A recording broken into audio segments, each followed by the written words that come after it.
There are several challenges when it comes to identifying the types of disaster responses. The incident commander and leadership need to understand the capabilities and search capacity that is out there and also what may contain.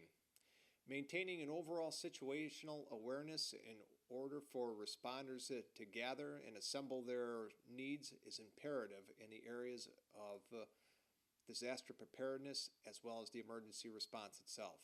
It is also important to understand that an integrated response and execution of resources in real time is needed for local agencies that are confronted with extraordinary demands when it comes to disasters.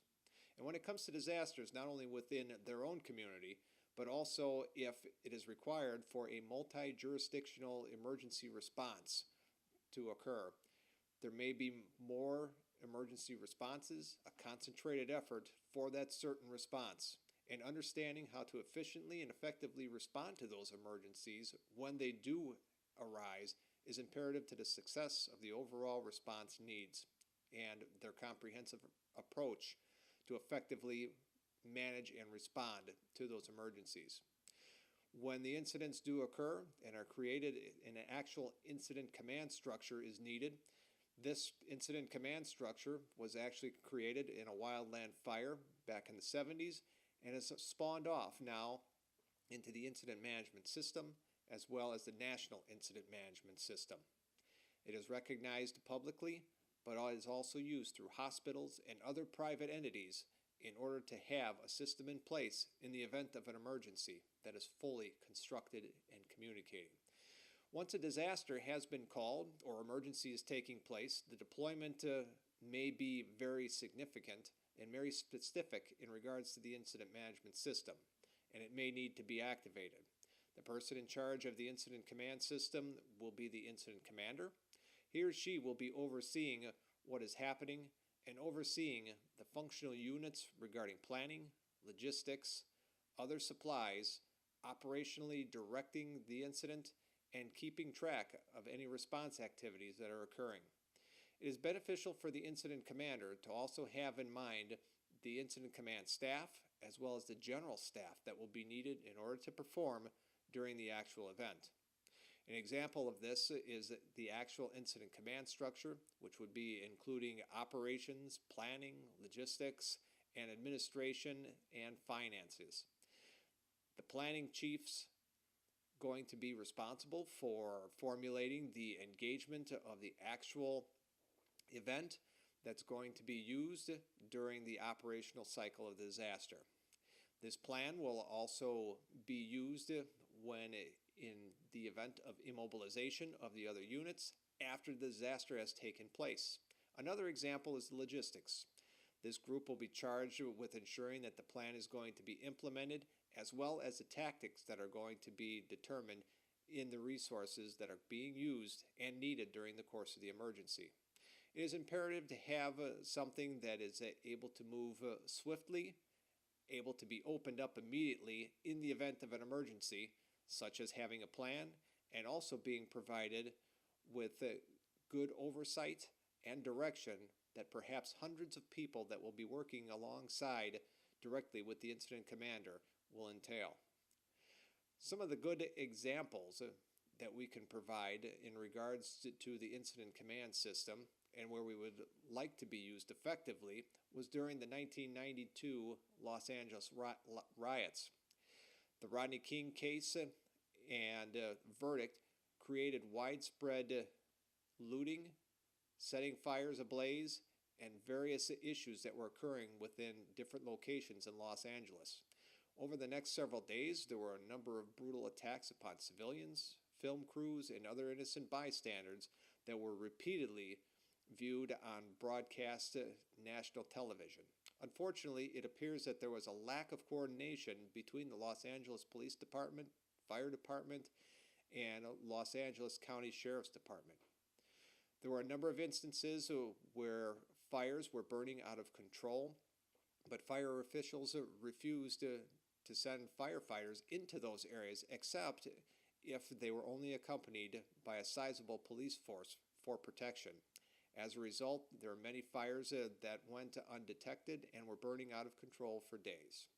This is a good example of how communication and collaboration should work together in meeting prior to an event, and being able to share resources immediately would have come in handy in these situations. Unfortunately, there was a lack of planning and coordination amongst the different agencies within the city government and across the various jurisdictions in the city, county, state, and federal governments. One of the many issues that was found with the responding agencies was a different use of communications. There were many agencies that were responding, for example, police departments, that had different communication systems different than what the fire department and other emergency personnel and management were using. There were different types of frequencies being used, as well as different types of codes and jargon that were used, creating confusion. For the most part, commanders in the various units had to figure out what was best suited for their own areas due to the lack of communication. The lack of coordination and communication, or in some of the main issues that were experienced by the responding agencies in Los Angeles, eventually showed that the National Guard was needed, and National Guard came in and secured some of these areas in an effort to restore normalcy within the city. This event showed a lack of preparation, a lack of control, as well as the inability to understand what types of mutual aid systems would be needed in such an event. The Los Angeles area was left basically in disarray. There were approximately 105 square miles within the city that had been impacted by this event, and other areas in the city and county, other devastation was witnessed as well. But much of the damage was done to physical structures. The crisis created a caveat in creating the need for possible political change in dealing with these types of situations when they presented themselves. In such an event, there might be a public outcry in regards to what is taking place in this type of emergency, and that political officials may reside within their offices for a short period of time, but many will eventually succumb to the pressure from the public outcry and oftentimes resign from their positions due to that public outcry. While there are many positive outcomes that have taken place after this event, there was still a need for dealing with training, preparedness, and education. This was not only for the police and fire, but also for the National Guard as well. It is always a good practice to train and develop policies for departments prior to an event, but also share those policies with other agencies and departments within the local jurisdictions. It is imperative to maintain a heightened awareness, such as this unlikely event as rioting, but also being able to maintain an updated policy regarding these events should they take place during the course of the year. Unfortunately, due to the fact that there were so many changes that can occur during a course of a year and subsequent years, it is imperative to make sure that the proper changes have taken place. Proper education and training are also needed for exercises, as well as updating emergency management plans and normally assisting the general public. In essence, planners need to focus on the last event and take into consideration any of the shortcomings that may have taken place during the course of the year, as well as past events. Planners and policymakers must be vigilant in dealing with the updates for the plan, as well as addressing some of the issues that may occur with present-day natural and human-made events. It is difficult to manage and control at times various areas within the emergency. With the advent of funding and budget cutbacks, it is much more difficult to provide personnel and direct various locations for an event and a disaster. Unfortunately, this will continue to plague public agencies over the next decade due to the lack of funding. Some of the other things to keep in mind is dealing with the agencies and being able to get them together prior to an event in order to test communications, the use of radios, and being able to test these radios on a monthly basis in order to avoid such crises as to what occurred in Los Angeles with the riots back in 1992.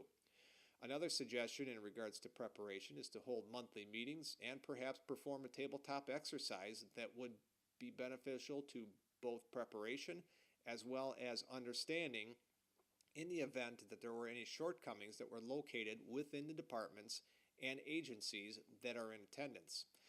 In order to better control and handle the right situation with stress levels running high, it is best to be prepared and designate someone who will be in charge immediately upon the initiation of such an incident. Planning and preparation can only go so far, but leadership needs to indicate their interest in the future as well.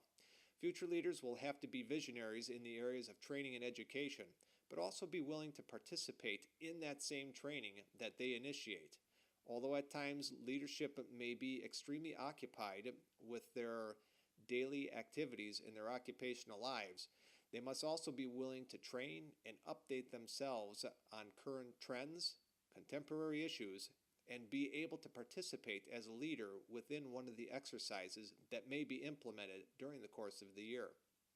It truly takes a coordinated effort for all public agencies, stakeholders, political affiliations, and private organizations to become involved in such an undertaking. Obviously, the lack of communication will devastate the incident, create more chaos for the public officials, and also question the leadership's ability to handle any such situation at the current time or in the near future.